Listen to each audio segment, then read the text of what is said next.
నమస్కారం. రక్తహీనత అంటే హిమోగ్లోబిన్ తక్కువగా ఉండడం ఈ మధ్య చాలా పిల్లల్లో తలసీమియా చాలా ఎక్కువ అవుతుంది. ఏదైనప్పటికీ రక్తం సరిగా వృద్ధి చెందకపోవడం, రక్తహీనతలు ఉంటాయి.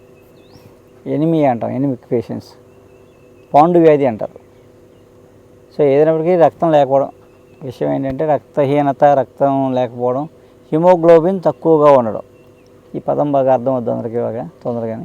అందుకని హిమోగ్లోబిన్ అనేది పెద్ద, దానికోసం చాలా మందులని ఇవని తిరుగుతుంటారు. కాకపోతే దానికి ఒక మంచి షర్బత్ మీరు ఇంట్లో చేసుకోవచ్చు అరిగేలకల్లా.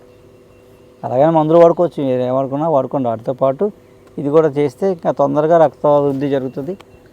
ఇంకా జీవితాంతం రక్తహీనత కోసం మందులు ఏమి వాడక్కర్లేదు. కాబట్టి మనం చేసే షర్బత్ ఎలా చేసుకోవాలంటే, దానిమ్మ పళ్ళు ఉంటాయి, లోపల గింజల రసం, పళ్ళు అంటే తొక్కతో కాదు, దానిమ్మ గింజల రసం ఒక లీటర్ రసానికి లీటరు, యాలకుల పొడి 20 గ్రాములు, బెల్లం కేజీ తీసుకొని ఒక గిన్నె పొయ్యి పెట్టి లీటరు రసం ఆ గిన్నెలో వేసి బెల్లం వేయండి. బెల్లం వేసి చిన్న మంట మీద బాగా మరగబెట్టండి. అది మరిగి సగానికి మరిగి చిక్కగా తయారవుతుంది. అది చిక్కగా తేనెలా తయారవుతుందంట. అప్పుడు దాన్ని దింపేసి కింద దింపుకొని యాలకుల పొడి చల్లి బాగా కలపండి. కలిపి చల్లారిన తర్వాత వడపోసుకొని గాజు సీసాలు వేసుకొని ఫ్రిడ్జ్లో పెట్టుకోండి. రోజు పిల్లలైతే ఓ చెంచా, అంటే పిల్లలంటే 15 సంవత్సరాల లోపు వాళ్ళకి రక్తహీనత ఉంటే చెంచా షర్బత్ ఒక చిన్న టీ కప్పు నీళ్ళల్లో కలిపి ఇవ్వండి. చాలా రుచిగా ఉంటుంది, టేస్ట్గా ఉంటుంది. పిల్లలు బాగా తాగుతారు డ్రింక్ లాగా. అప్పుడు కూడా సరదాగా ఇవ్వచ్చు, ఇబ్బంది ఏం లేదు. ఆ డ్రింకుల బదులు ఇది ఇవ్వచ్చు. పొద్దున సాయంత్రం 2 పూటలా ఇచ్చారనుకోండి, ఆ పిల్లల్లో ఉండే రక్తహీనత పోతుంది. పెద్దవాళ్ళు అయితే 2 చెంచాలు ఒక గ్లాసు నీళ్ళులో కలుపుకొని తాగాలి రోజు పొద్దున్న సాయంత్రం. బాగా రక్తహీనత అంటే 5, 6, 4 అలా పడిపోయిన వాళ్ళు ఉంటారు ఈ మధ్య. వాళ్ళు అయితే 2 పూటలా తాగండి. మామూలుగా 9 అబవ్ ఉందనుకోండి, 9 ఉందనుకోండి, 9, 8, 9 అలా ఉందనుకోండి, ఒక పూట చాలు. రోజు ఒక పూట, రాత్రిపూట ఒక 2 చెంచాలు నీళ్ళ కలిపి తాగడమే. అలా ఒక 40 రోజులు తాగండి. తాగి టెస్ట్ చేయించుకోండి. హిమోగ్లోబిన్ కరెక్ట్గా వచ్చిందనుకోండి, ఆపేయండి. అలా ఏంటంటే 1 లీటరు సరిపోద్ది. మనకి కావాల్సినంత హిమోగ్లోబిన్ రావడానికి 1 లీటర్ రసం, కేజీ బెల్లం, యాలకుల పొడి, ఆ మిశ్రమం ఒకరికి సరిపోద్ది.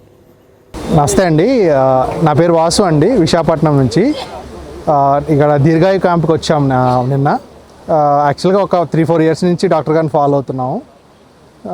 సో యాక్చువల్గా ఇది రీసెంట్గా 1 of its kind అని చెప్పారు. ఓకే, నేచర్కి దగ్గరగా మొత్తం అన్ని ప్రోగ్రామ్స్ ఉన్నాయని చెప్పి మెడిసిన్స్తో పాటు నేచర్కి దగ్గరగా స్పెండ్ చేయొచ్చు 1 day, డాక్టర్ గారితో పాటు ఏదైనా డౌట్స్ అన్ని క్లియర్ చేసుకోవచ్చు అని చెప్పి ఆ ఉద్దేశంతో వచ్చాము. వచ్చిన తర్వాత being in the nature here చాలా రిఫ్రెషింగ్గా ఉంది, చాలా బాగుంది. మెడిసిన్ కంటే కూడా యాక్చువల్గా డాక్టర్ గారు పెట్టిన ఐటమ్స్ నిన్న లంచ్లో ఇప్పుడు వరకు అయితే ఎక్కడా మేము తినలేదు.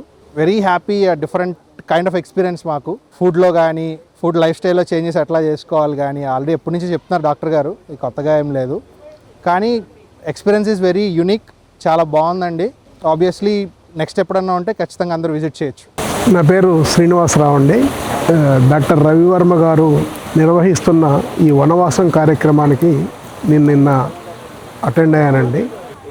మాఘ పౌర్ణమి లేదా కుంభ పౌర్ణమి రోజు తినవలసినటువంటి పరిమాణాన్ని అనేక ఔషధాలతో తయారు చేసి మా అందరికీ సారు తన చేతులతో ఇచ్చారు.